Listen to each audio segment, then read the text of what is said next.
జపాన్కు చెందిన ఓ కంపెనీ వినూత్న ఆవిష్కరణకు శ్రీకారం చుట్టింది. రోజు స్నానం చేయడం అంటే బద్దకించే వారి కోసం హ్యూమన్ వాషింగ్ మిషన్లను సిద్ధం చేస్తుంది. జపాన్లోని ఒసాకా కేంద్రంగా పనిచేసే సైన్స్కో సంస్థ హ్యూమన్ వాషింగ్ మిషన్ను రూపొందించింది. అయితే ఈ వాషింగ్ మిషన్లో ఒక వ్యక్తిని శుభ్రపరచడానికి కేవలం 15 నిమిషాల సమయం మాత్రమే పడుతుందని కంపెనీ వెల్లడించింది.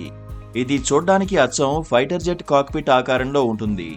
ఒసాకా కన్సాయి ఎక్స్పోలో సుమారు 1000 మంది అతిథులు ప్రయోగాత్మకంగా ఈ వాషింగ్ మిషన్ను వాడుకునేలా కంపెనీ ఏర్పాట్లు చేస్తోంది.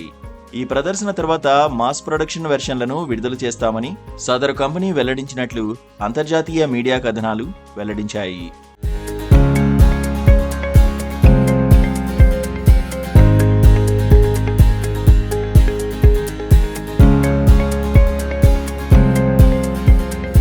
అయితే పారదర్శకంగా ఉండే ఈ ప్లాస్టిక్ పాడ్లోకి మనిషి ఒకసారి ప్రవేశించిన తర్వాత ఆ క్యాప్సుల్లో సగానికి పైగా గోరువెచ్చని నీటితో నిండుతుంది.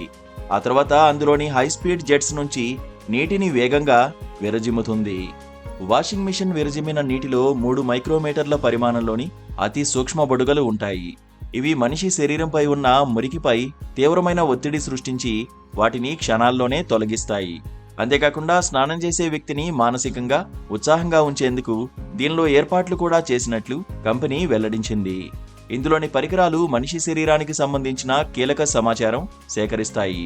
కృత్రిమ మేధ ద్వారా ఆ వ్యక్తి మౌనంగా ఉన్నాడా లేక ఉత్సాహంగా ఉన్నాడా అనేది అంచనా వేస్తాయి. ఆ తర్వాత అతని ఆలోచనలకు తగిన వీడియోను ఆ పాడ్లో ప్రసారం చేస్తాయి. అయితే వాస్తవానికి ఇది అత్యాధునిక యంత్రం కాదట. దీనిని 50 ఏళ్ల క్రితం రూపొందించిన ఓ డిజైన్ ఆధారంగా తయారు చేశారట. 1970లో జపాన్ వరల్డ్ ఎక్స్పో శానియో ఎలక్ట్రిక్కో దీనిని మొదటిసారి తయారు చేసింది. ఆ వర్షంతో పోలిస్తే కొత్త దానిలో అత్యధిక మసాజ్ బాల్స్ వంటివి అమర్చినట్లు హ్యూమన్ వాషింగ్ మిషన్ను తయారు చేసిన కంపెనీ తెలిపింది. త్వరలోనే మార్కెట్లోకి తీసుకురానున్నట్లు వెల్లడించింది.